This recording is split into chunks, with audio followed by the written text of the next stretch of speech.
from the Lakers moving on, eliminating the Golden State Warriors. There will be a new NBA champion in the association this year, and it's all about the Larry O.B. for 4 teams, and any of the 4 teams can win it. Any of them.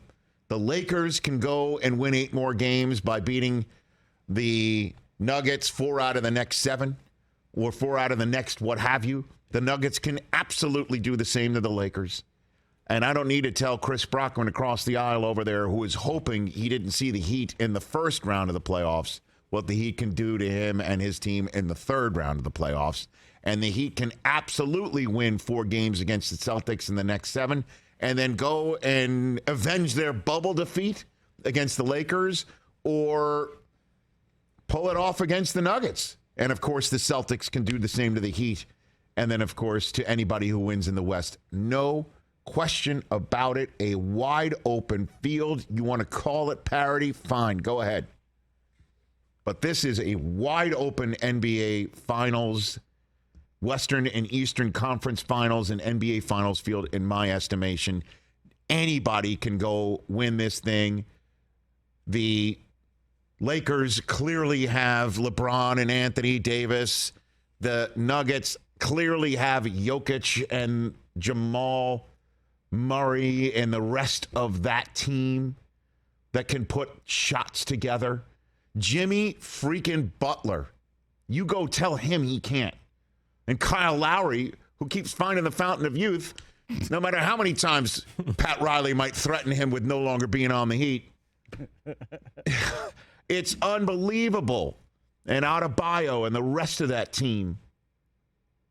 And then, of course, the Celtics and their fake superstar, Jason Tatum. We'll get to that later on in this show as he's showing off the Celtics socks for the radio audience, the man who called Jason Tatum a fake superstar. At the time, I was right.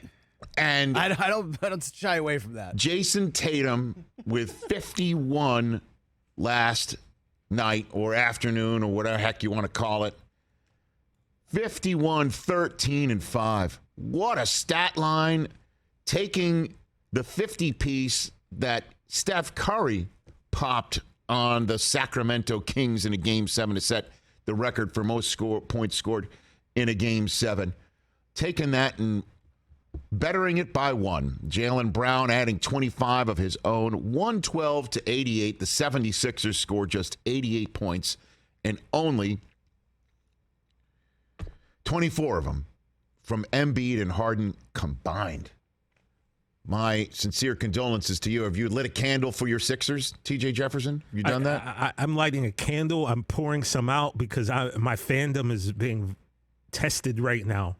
Like, I want to throw the towel in. Rich, I turned the game off midway through the third. I don't blame you. Because I just wasn't having fun. So I turned on Wrestle Kingdom 10, and I watched Shinsuke Nakamura wrestle AJ Styles in one of the best wrestling matches I ever saw because I needed something to make me feel good because that game was depressing me, man. Like, I was depressed. So I was like, I'm not doing this to myself. So I turned the game off. I don't blame you. You missed Harden walking up the floor a couple times.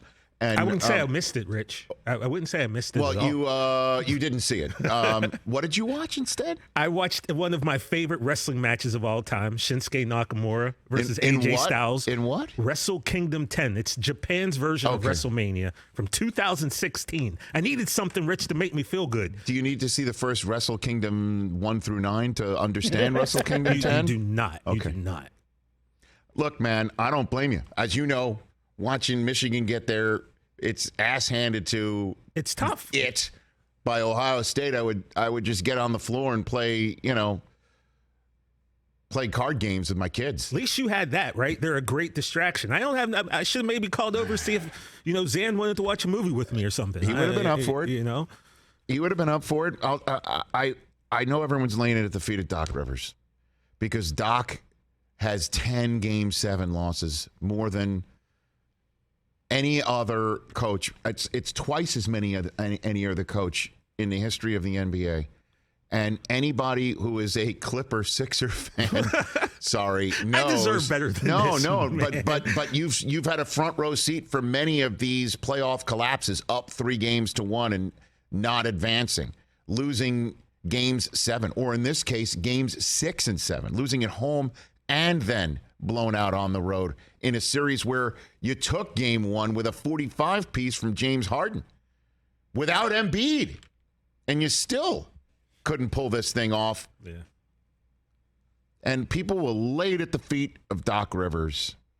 And you know how I feel about Doc. You know how, Suze feels about Doc. I know how you feel about Doc. And I know how we all feel about him. Embiid gave a full-throated vote of confidence for him. Harden, not so much. Yeah, our relationship is okay, he says. But Harden might be out anyway. Mm-hmm. Embiid is the one who's staying. Embiid is one of the more... Is he? I think so. Where's he going? Anywhere he wants. He's not going anywhere, though. Why? It's broken. The process is over. It was an abject failure. So why not go somewhere else and try to win? Why not go to Miami? Why not go to New York? Those teams are close to winning. They're closer than the Sixers are right now. Well, Miami might be. The Knicks aren't. They're out. The Heat moved on. We'll talk about that on this program. I don't think Embiid's going to go anywhere. He's one of the most popular Philadelphia athletes. He's the MVP of the league. They're not going to let him walk. If it's not up to them. I know that. Well, I mean, they could generationally enrich him more than any other team can.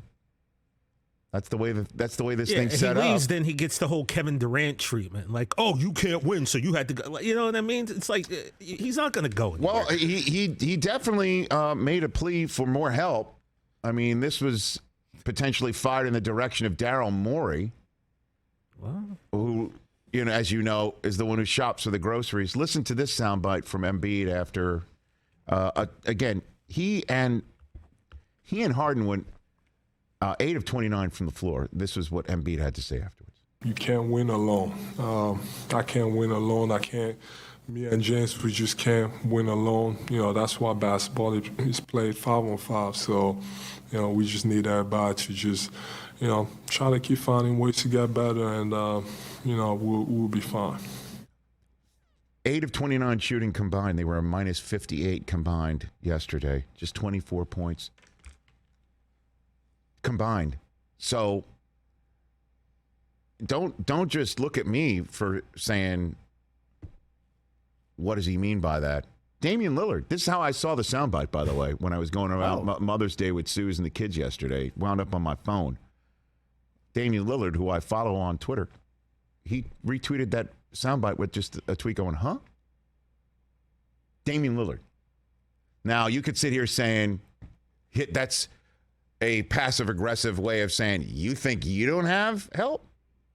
Or like, hey, I'm still here in Portland, and everybody knows it's a 5-on-5 sport, and I don't say a word, like, ever. Or he's just like, what are you talking about? Remember, I either prayed way, for us to trade for Dame Lillard last year. I know, but Dame doesn't want to go. He doesn't want to go. Because he's staying put. Look, again, this will be laid at the feet of Doc Rivers, and I think Doc's about to lose his job. Because you can't fire the players. You can't fire the players. He does have 2 years left on a deal, and that's what he said yesterday. I still expect to hear I have 2 years left on a deal. But Monty Williams is now free. Because I don't, and that adds to any hot seat situation in the NBA. How about what I texted you yesterday? Any hot seat situation in the NBA. You already said Monty Williams. I hope he likes what, the Phillies and cheesesteaks. And cheesesteaks. I mean, 1 out of 2 is not bad. So I don't care about the Phillies, but cheesesteaks are delicious. Exactly. We'll find out if he's a whiz wit guy or whiz without. Whiz without. Yeah. I don't know. I mean, unless the ownership group there doesn't have as itchy a trigger finger as Matt Ishbia clearly has in Phoenix. Catch the Rich Eisen Show every single day on the Roku channel, 12 to 3 Eastern, for free.